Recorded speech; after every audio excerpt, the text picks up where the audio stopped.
ಪರಂಪಿತ ಪರಮೇಶ್ವರಿ ಪಾದಗಳಿಗೆ ನಮಸ್ಕಾರ ಮಾಡ್ತಾ, ಲಲಿತಾಂಬಿಕಾ ಮಾತಾ, ವರಾಹಿ ಮಾತಾ, ರಾಜಶ್ಯಾಮಲ ಮಾತಾ ಅವರ ಆಶೀರ್ವಾದವನ್ನು ಬೇಡ್ತಾ,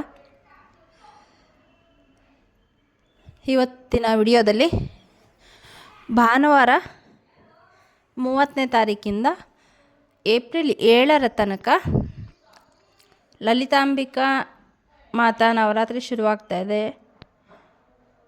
ರಾಮ ನವರಾತ್ರಿ ಶುರುವಾಗ್ತಾಯಿದೆ, ಮತ್ತು ಚೈತ್ರ ನವರಾತ್ರಿ. ಇದೇನಿದು 3 ನವರಾತ್ರಿ ಅಂತ ಹೇಳ್ತಾರೆ ಅಂತ ಅಂದ್ಕೊಂಡಿದ್ದೀರಾ? ಇಲ್ಲ, 3 ಒಂದೇ. ಚೈತ್ರ ಮಾಸದಲ್ಲಿ ಬಂದಿರೋದ್ರಿಂದ ಇದು ಚೈತ್ರ ನವರಾತ್ರಿ. ಲಲಿತಾಂಬಿಕಾ ಮಾತೆ ಆವಿರ್ಭಾವ ಆಗಿದ್ದು ಆದ್ದರಿಂದ ಲಲಿತಾ ನವರಾತ್ರಿ ಅಂತ ಆಚರಿಸ್ತೀವಿ. ಹಾಗೆ ಶ್ರೀರಾಮ ನವಮಿ ಬರೋ ತನಕ ಶ್ರೀರಾಮ ದೇವರು ತಾಯಿಯ ಕೌಸಲ್ಯ ಮಾತಾ ಗರ್ಭದಲ್ಲಿ ಇದ್ದಂತಹ ಈ 9 ದಿನಗಳನ್ನು ಶ್ರೀರಾಮ ನವರಾತ್ರಿ ಅಂತ ಹೇಳಿ ನಾವು ಪೂಜೆ ಮಾಡ್ತೀವಿ. ವರ್ಷದಲ್ಲಿ 4 ಬಾರಿ ನವರಾತ್ರಿಗಳು ಬರುತ್ತೆ. ಆದರೆ ನಮಗೆ ಗೊತ್ತಿರೋದು ಅಕ್ಟೋಬರ್ ತಿಂಗಳಲ್ಲಿ ಮಾಡೋವಂತಹ ದುರ್ಗಾ ನವರಾತ್ರಿ ಮಾತ್ರ. ಆದರೆ ಅದರಂತೆ ಈ ರಾಮ ನವರಾತ್ರಿ, ಲಲಿತಾಂಬಿಕಾ ನವರಾತ್ರಿನೂ ಕೂಡ ತುಂಬ ಪವರ್ಫುಲ್ಲು.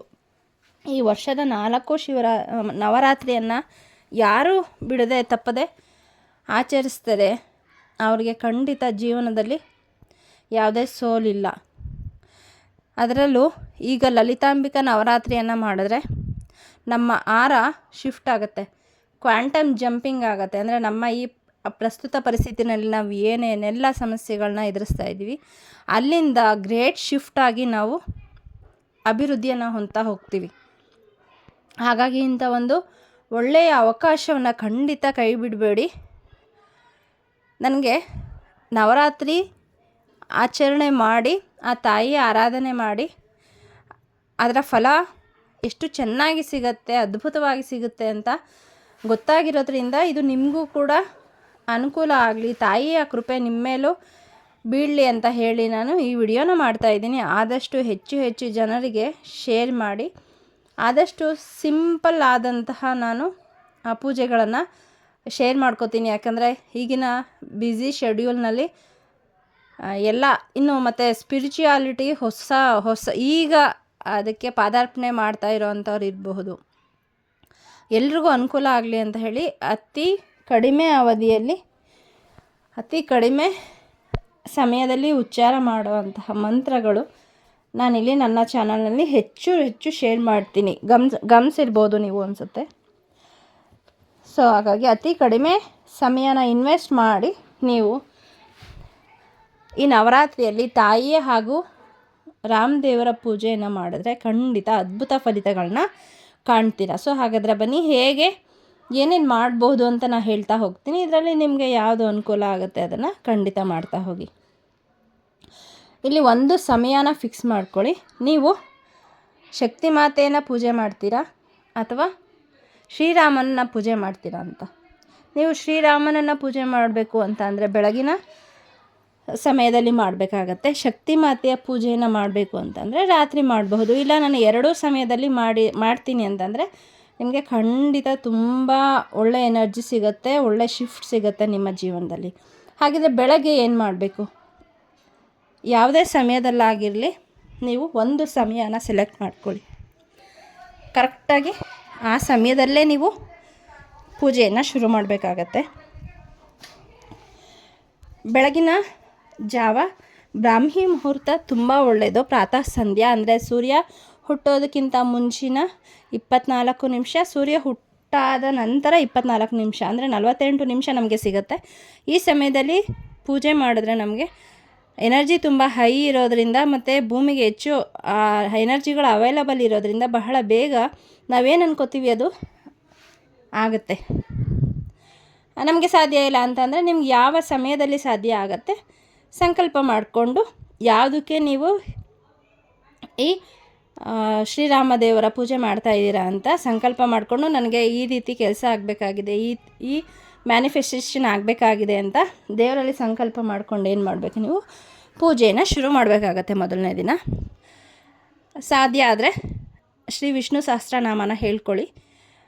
ನಿಮಗೆ ಅದನ್ನು ಹೇಳಕ್ಕೆ ಬರಲಿಲ್ಲ ಅಂತ ಅಂದರೆ ಯೂಟ್ಯೂಬ್ನಲ್ಲಿ ತುಂಬ ವಿಡಿಯೋಸ್ ಇದೆ, ಅದನ್ನು ಪ್ಲೇ ಮಾಡಿ. ಮತ್ತು ಪುಸ್ತಕಗಳು ಸಿಗತ್ತೆ.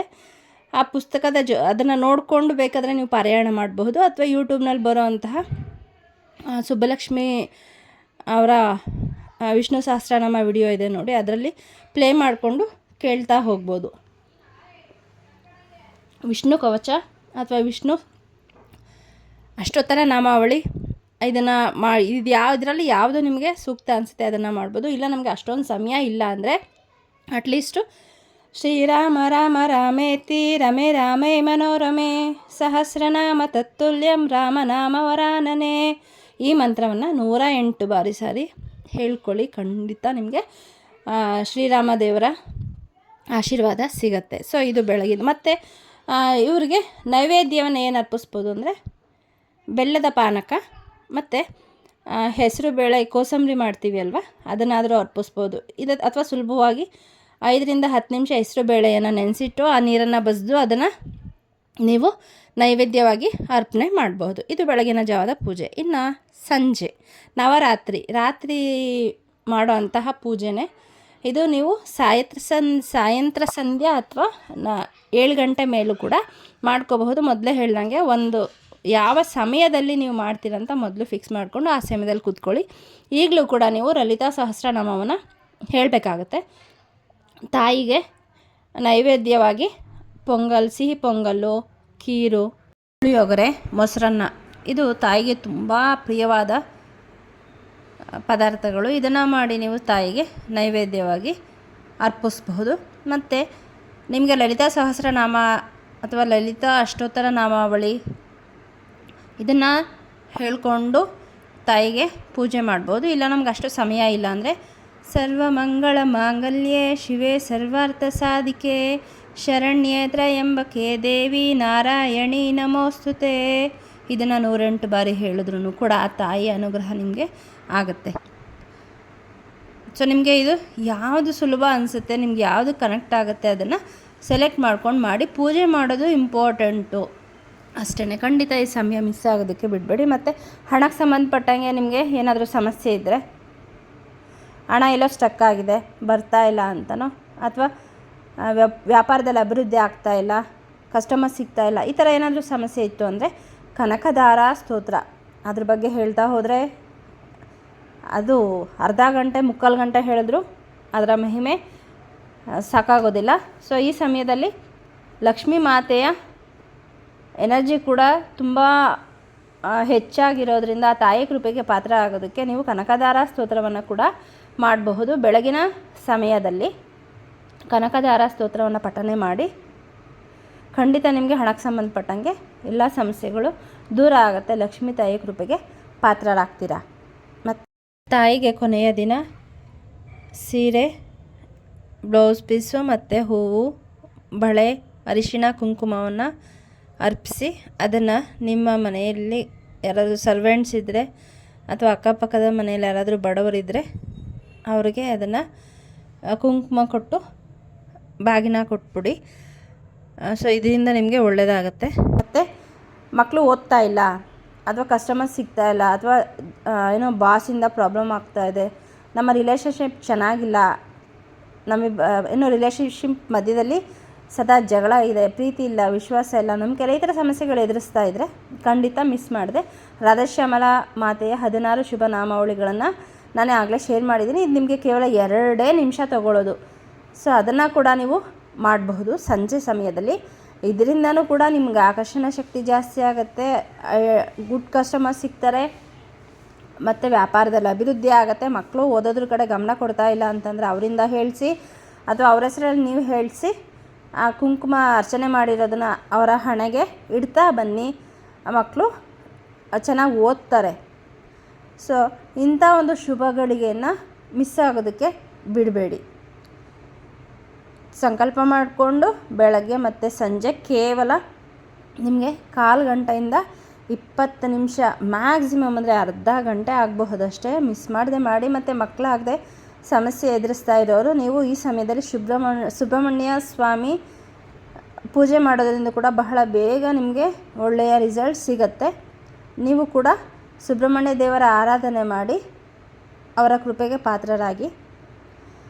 ಸೊ ನಿಮ್ಗೆ ಇನ್ನೇನಾದರೂ ಡೌಟ್ಸ್ ಇದೆ ಅಂದರೆ ಖಂಡಿತ ಕಾಮೆಂಟಲ್ಲಿ ಶೇರ್ ಮಾಡಿ, ಅದನ್ನು ನಾನು ನಿಮಗೆ ಅದಕ್ಕೆ ಉತ್ತರ ಕೊಡ್ತೀನಿ. ರಾಮದೇವರ ಕೃಪೆಗೆ ಮತ್ತು ಲಲಿತಾಂಬಿಕಾ ಮಾತೆ ಕೃಪೆ ನಿಮ್ಮ ಮೇಲೆ ಆಗಲಿ. ಲಕ್ಷ್ಮೀ ಮಾತೆ ನಿಮಗೆ ಆಶೀರ್ವಾದ ಮಾಡಲಿ. ರಾಜಶ್ಯಾಮಲಾ ಮಾತಾ ಕೂಡ ನಿಮಗೆ ಏನು ಬೇಕು ಅದನ್ನು ಕೊಟ್ಟು ಹರಿಸಿ ಕಾಪಾಡಲಿ ಅಂತ ಹೇಳ್ತಾ, ಯಾರಿಗೆ ಅವಶ್ಯಕತೆ ಇದೆ ಖಂಡಿತ ನಿಮ್ಮ ಫ್ರೆಂಡ್ಸ್ಗೂ ಇದನ್ನು ಶೇರ್ ಮಾಡಿ, ಅವರು ಕೂಡ ಈ ಪೂಜೆಯನ್ನು ಮಾಡಿ ಅವರ ಜೀವನದಲ್ಲಿ ಅಭಿವೃದ್ಧಿಯನ್ನು ಕಾಣಲಿ ಅಂತ ಹೇಳ್ತಾ, ಸಬ್ಸ್ಕ್ರೈಬ್ ಮಾಡದೆ ನೋಡ್ತಾ ಇದ್ದರೆ ಸಬ್ಸ್ಕ್ರೈಬ್ ಮಾಡಿ. Thank you.